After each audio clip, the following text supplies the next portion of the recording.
Voici maintenant le deuxième volet de Trainspotting, le film du Britannique Danny Boyle. Il sera en salle mercredi prochain. Toujours inspiré d'un roman d'Irving Welsh, il raconte la suite des péripéties tragico-burlesques d'un groupe d'héroïnomanes écossais. 20 ans après, le héros, en plein divorce, retourne à Édimbourg pour retrouver ses amis. Même énergie sombre, même pessimisme vis-à-vis d'un monde qui n'a pas forcément changé en mieux. Alexandra Rouault a rencontré Danny Boyle. Choose life. Choose Facebook, Twitter, Instagram, and hope that someone, somewhere cares. Missed you, mate. I missed you too, Spud. Choose looking up old flames, wishing you'd done it all differently. Do you still take heroin? No. Trainspotting 2, c'est un peu comme une réunion de potes. 20 ans après le premier opus, nous retrouvons nos 4 amis écossais héroïnomanes. Ils ont un peu vieilli, mais ont gardé leur côté déjanté. Et derrière la caméra, Danny Boyle n'a rien perdu de sa joyeuse nervosité. Le réalisateur de Petits meurtres entre amis, de Slumdog Millionnaire ou encore de 127 heures, revient avec nous sur le trajet de ses héros. Le premier film parlait de l'enfance. Une bande de potes qui se détruit, qui n'en a rien à foutre de rien ni de personne. Des gens meurent à cause d'eux, mais ils continuent leurs expériences et leur autodestruction. C'est typiquement masculin à cet âge-là. Ils se moquent du temps qui passe. Et là, vous rajoutez 20 ans et ils sont dans l'âge adulte. Et ils découvrent que c'est le temps qui n'en a rien à foutre d'eux. Ils réalisent qu'ils ne sont pas indispensables.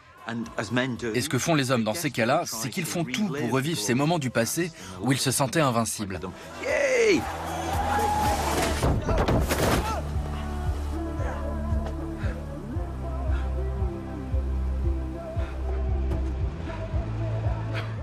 C'est une observation sur la masculinité au fil du temps. C'est le véritable sujet du film, je crois. Réponse D, un arc. C'est votre dernier mot. C'est mon dernier mot. Dans le cinéma de Danny Boyle, il est toujours question de parcours d'un personnage qui veut tenter de se dépasser par le défi sportif, l'opportunisme ou même, pourquoi pas, par un jeu télévisé. Vous venez de gagner 16 000 roupies. Je suppose qu'il essaye de prouver sa valeur face à ce présentateur arrogant qui n'y croit pas et qui fait tout pour l'empêcher de gagner. T'as eu du pot. Tu devras arrêter tout de suite et partir avec l'argent. T'as aucune chance à la prochaine. Il veut réussir sa vie, sortir de son milieu social, mais sur un plan personnel, il veut épater une fille. C'est une démarche romantique. Il veut prouver quelque chose à son amour d'enfance, Latika. Ça fait 24 heures que le sang ne circule plus dans ma main. Je crois qu'elle est foutue. Il imagine que cette expédition solo va lui permettre d'examiner sa solitude et que ça lui sera bénéfique. Mais la nature le piège. Et au fond, elle le piège à cause de son arrogance, parce qu'il n'a dit à personne où il allait, parce qu'il ne tient pas assez aux gens. Et c'est quand la nature le piège qu'il commence seulement à remettre en question ce qu'il est et ce qu'il a fait. Et une fois encore, il veut prouver sa valeur à une fille avec qui il ne s'est pas toujours bien comporté. Il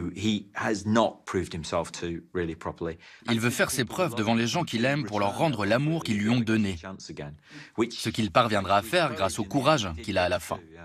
Franck a réglé toutes mes dettes en échange du tableau. Je lui dois beaucoup d'argent. Je n'ai aucune solution. Je ne sais pas du tout quoi faire. À chaque fois, il est donc question de trajet personnel initiatique, à l'image de celui de Danny Boyle, fils d'ouvrier que rien ne destinait au cinéma. Je suis assez solitaire, donc je suppose que ça se reflète dans ma personnalité.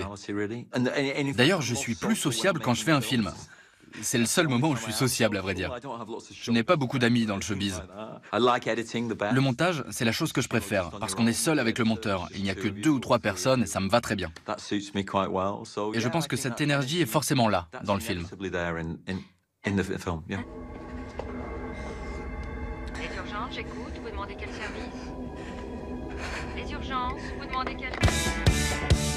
Et enfin, on lui a demandé quel genre de cinéma lui donnait envie de se dépasser. J'adore les grands films. Je ne suis pas très bon pour les faire, mais j'aime les films commerciaux diffusés partout dans le monde. Je suis un grand fan de James Cameron, qui est le réalisateur le plus populaire avec des entrées qui battent tous les records. Avatar, Titanic, j'adore ces films. C'est une des raisons pour lesquelles nous avons appelé ce film T2. Quand je leur ai demandé comment voulez-vous qu'on appelle la suite, les mecs, ils m'ont dit appelle-le comme Terminator 2, appelle-le T2. Parce qu'ils adorent Terminator. C'est une suite formidable, une des meilleures.